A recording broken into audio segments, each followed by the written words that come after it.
Hello everyone, welcome back to the channel. Today we are gonna check a couple of things because yesterday we had a red day. Let's start.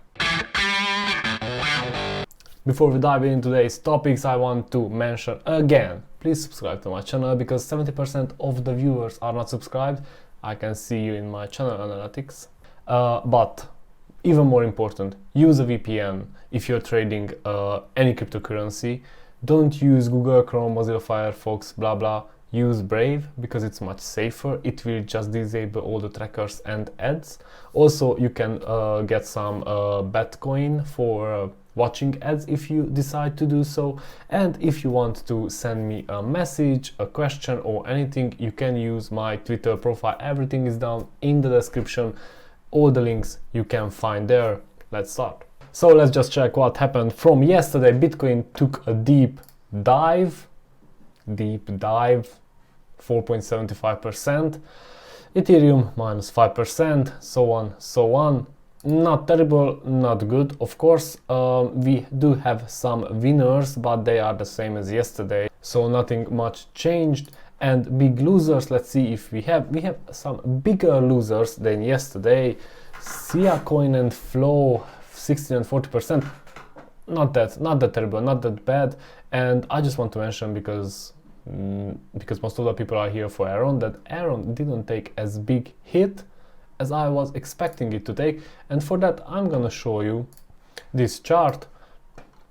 We are still in the symmetrical triangle.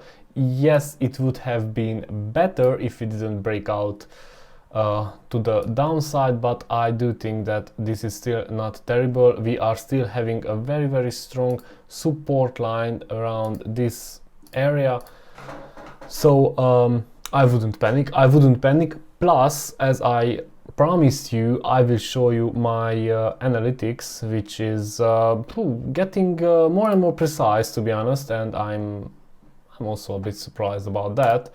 And yeah, as you can see, Monday, Tuesday, they are not the best days for panicking or for selling. They are days for buying. So let's see what will happen tomorrow and on Saturday. Let's go forward. Let's see what are the big news. Bitcoin rally shows as well as transfer wealth to retail investors. Yes, that means that right now we don't have big jumpers in big companies who buy Bitcoin for millions and billions of dollars. But on the other hand, we have small people who are coming and buying maybe 1 or 0.5 or 0.1 Bitcoin. It doesn't matter, the volume is very important. Analyst says Bitcoin may take out previous 53k lows before bulls regain control. Well, yes, it could. At 53,000 we have a very serious support line, and that is somewhere here. So I will just show you. We have several touch points. I can even bring it here. So we have several touch points in this area. It might mean that it will hold up, and when volume is coming in and people start to buy again, then we will just bounce off from this and go forward. A small recommendation: please keep your eyes on BAT token, BAT, a Brave browser to integrate dedicated Binance Smart Chain DeFi wallet. So Brave already has a wallet for BAT because you can earn BAT tokens by watching ads, and I'm gonna show you how. I mean, if I click here, you see I already earned 10.5 BAT, which is $11 and $30. It's not much, but I would rather have it in plus than in minus. So as usual, when anything like this happens, when new developments, new announcements and new integrations are coming or are integrated, usually on the tokens or coins price that is visible, and a jump is to be expected. Next news, Biden teams weighs next economic plan of up to 3 trillion. They are gonna use another 3 trillion. I don't really know if this is going to be a debt to another country or they are just gonna print out more money, but yeah, I understand they have to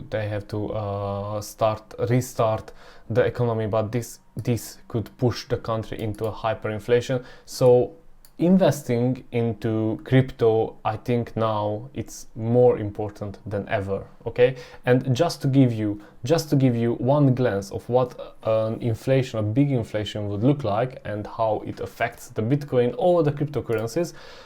Bitcoin queries are surging in Turkey amid lira's crash. So lira crashed 15%. Okay, that means that your money, your salary, worth 15% less. Okay, imagine like you just walk into work tomorrow and your boss says, okay, from now on you get 15% less money without any reason. It's not because you didn't do your job. No, you're doing your job. Okay, it's just economy. So we wouldn't want that, right? But this is what happens, and this is what inflation means, and this is how DeFi could pull us out, okay? Because when fiat currency depreciates, the cryptocurrency appreciates. So yeah, this could be a pullout for us, and I'm really happy to be part of that, to be honest.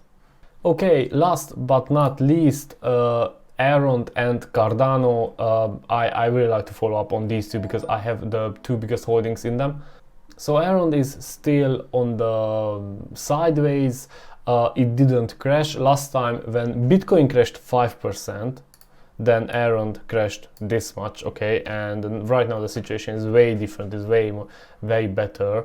We do see a small double header right here, but I hope it's not gonna be something big. I hope that that the Bitcoin price will go forward again, and Elrond will not crash. Nothing really gives us the reason to think right now that Elrond will crash. I've seen some, in the meantime, when I do my research and analysis, I'm also looking at others, the bigger ones and more experienced people, because that's how you learn. And some people says that this big up and down is very similar to the one before, right? It's just on a bigger scale. If you would like to think that, and we would agree with that, then we could say that when this one was on 87% and this one was 220%, so double, then I could say that a 400% increase is coming, which would take us somewhere around the 700s. Well, for me that is a bit optimistic. But you have to know about me that I'm also usually a pessimist guy and I like to be surprised. So I would just say, let's get through the bushes first, and let's just go up to this previously projected price, and from there we can go to the moon. Cardano took a bit of a hit yesterday, and this Bitcoin movement didn't serve him well. We returned to the 1.15. I wouldn't say that it erased the previous jump. It didn't. It's just very visible that after this big increase, a lot of people sold around here on the peak, which is understandable, and it's something that short traders are doing. I don't think it really affects the long-term goals. I am holding it for the long term, and that's why I didn't trade this here. Some say one of the very important rule is don't be in love with your crypto, just buy it and trade it. That is a very good advice, but it seems I'm a bit emotional, and I got a bit in love with Elrond and Cardano. So yeah, let's just see how this works out for us, right? I know there are a lot more people who are the same. This is all I want to talk about today. Subscribe. See you tomorrow. Bye.